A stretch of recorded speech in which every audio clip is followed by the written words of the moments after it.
Yeah, it has been a few days since I started to dive deeper into the whole topic with the Epstein files, and I want to briefly share my experience and a few things that I found to be really, really helpful.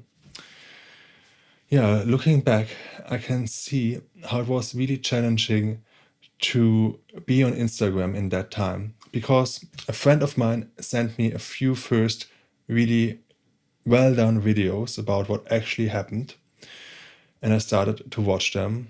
They really touched me deeply. And I started to watch more. I started to share those videos to engage. And slowly, and I can see that it's now in hindsight, the algorithm served me more and more extreme content.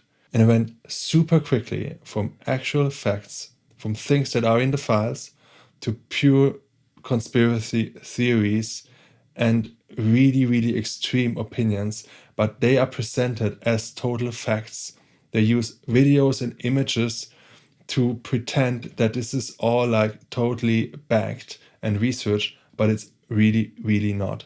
And I find that super dangerous. And I find it really scary how Instagram is playing with fear and other intense emotions to fulfill their only need, which is to keep us hooked to their platform as long as possible. And I'm 100% for educating ourselves on what happened there, and I'm absolutely against looking away. And it's really important to know how to dose it, because I realized after about 2 days of consuming a lot about the Epstein files, I felt super anxious, I felt super dysregulated, I felt very not trusting people around me or like the system. And there are valid points in all of that, but I also really felt how my fear, how I was projecting my fear outwards and my fear attached to all those things.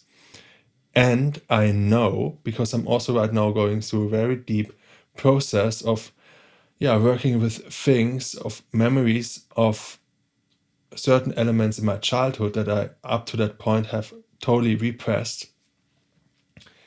I know how when I'm really, really scared by something, it's always a pointer towards myself.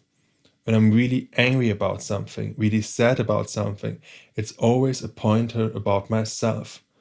And for example, I realized through deep psychological trauma work that this fear and shame was almost like a prison, and in that prison there was deep, deep sadness of not being seen, sadness of being left alone, sadness of being abused. And it's so important to do this kind of work. And for me, everything that's going on is a deep proof of that, because I know that spirituality, for example, is not enough. That spirituality alone is not enough to meet our shadows, to meet our dark sides. And we have to meet them, because if we're not meeting them consciously, they will come out in unconscious way. And that's what we're seeing all over the place. Again, another spiritual guru or leader, self-entitled or not, Deepak Chopra, who is deeply connected to the Epstein files. And he's not the only one. I mean, we had Bikram, we had Osho, we had all those leaders who were put on a pedestal and who later on we found out that they abused their disciples. So for me, there's too much proof now of that, right? And I love this sentence that embodiment is the new spirituality, and that through embodying, through going into our body, which means facing our shadows, meeting emotions that we haven't met before, learning to hold those emotions, meeting parts, those parts giving us access about things that happened to us when we were really young, things that were too fast, too soon, sometimes also too little, like not being seen enough, for example. To really learn how to work with that. And that's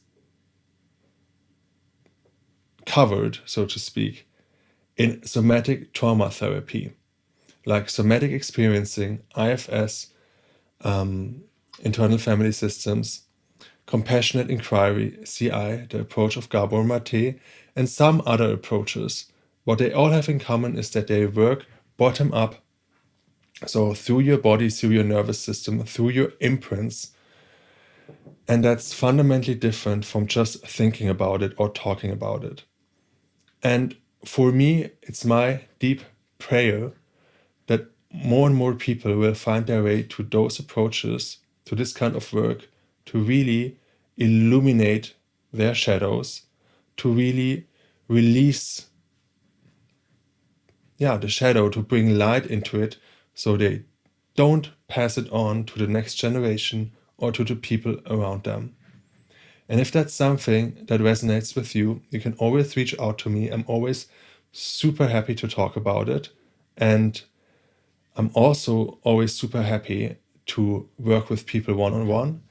And I just finished a 10-day online course called The Missing Piece, where I'm teaching what took me 13 years to learn about the nervous system, where I'm bringing together the best practices I've found to use on a daily basis that help us to meet emotions, to feel emotions, to work with them, and to also tap into altered states as a resource for deeper work. And if that's calling you, you can find the link to that underneath this video.